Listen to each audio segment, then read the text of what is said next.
Quoi de neuf, Ounourag?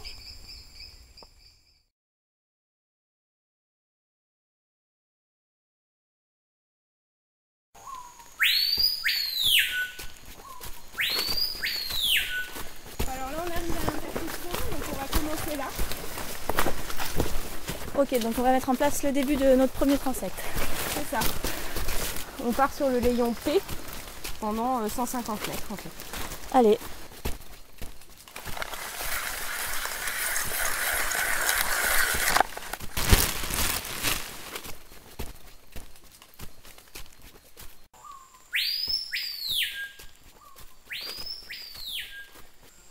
Donc là, on a noté l'heure du départ et on marche tout doucement sur le transect en essayant de détecter un individu alors.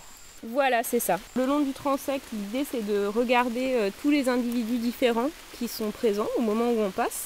Donc dans l'idéal, en fait, quand on voit une Tinctorius, c'est de l'attraper pour pouvoir prendre des photos qu'on dit calibrées, donc avec une échelle dessous, et puis pour pouvoir faire aussi des mesures morphométriques. Donc là, je vais faire le prélèvement donc, pour la chytride. C'est donc la maladie qui se met sur la peau des amphibiens. Et donc pour prélever, on utilise ce petit écouvillon. En fait, c'est un coton-tige qu'on frotte sous les pattes, sur les flancs et sur le dos. Il y a encore pas mal de travail après le terrain. Il faut avoir une idée de s'il y a des individus qui sont infectés par cette maladie-là dans la population. Et ensuite, on va peser la grenouille. On veut regarder est-ce que les individus infectés sont plus maigres que les individus non infectés.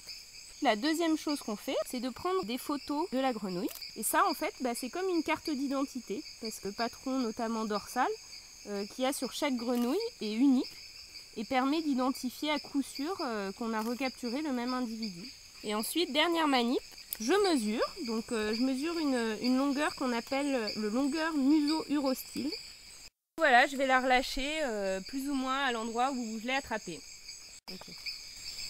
Alors Elodie, là on vient de finir le transect, on a capturé une dendrobate. Maintenant on va pouvoir la rentrer dans la base de données, c'est ça? C'est ça, voilà. Donc elle est fichée un petit peu comme nous dans les nouveaux passeports. Ouais, disons que si on la recapture plus tard cette année ou alors l'année prochaine, on pourra la reconnaître. Donc voilà, ça c'est une étude qui est prévue vraiment sur le long terme.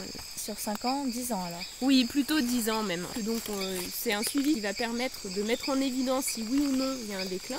Pourquoi les amphibiens? En fait, à l'heure actuelle, il y a plus de 6000 espèces d'amphibiens qui sont connues dans le monde et on estime qu'il y a près d'un tiers des amphibiens qui sont en voie d'extinction. Donc les amphibiens, c'est sûr, sont connus pour être sensibles à des modifications environnementales. Donc typiquement dans le contexte de changement global. Donc là il y a une réelle urgence, mais au-delà de ça il y a aussi des questions écologiques un peu plus fondamentales sur la structuration des communautés d'amphibiens. Comment les communautés d'amphibiens se répartissent dans le temps et dans l'espace et quels sont les facteurs qui vont déterminer cet assemblage de communautés. Je pense que apprendre à connaître mieux comment fonctionnent les écosystèmes naturels, c'est quelque chose qui va avoir une importance pour comprendre quelle est la place de l'homme dans ces écosystèmes.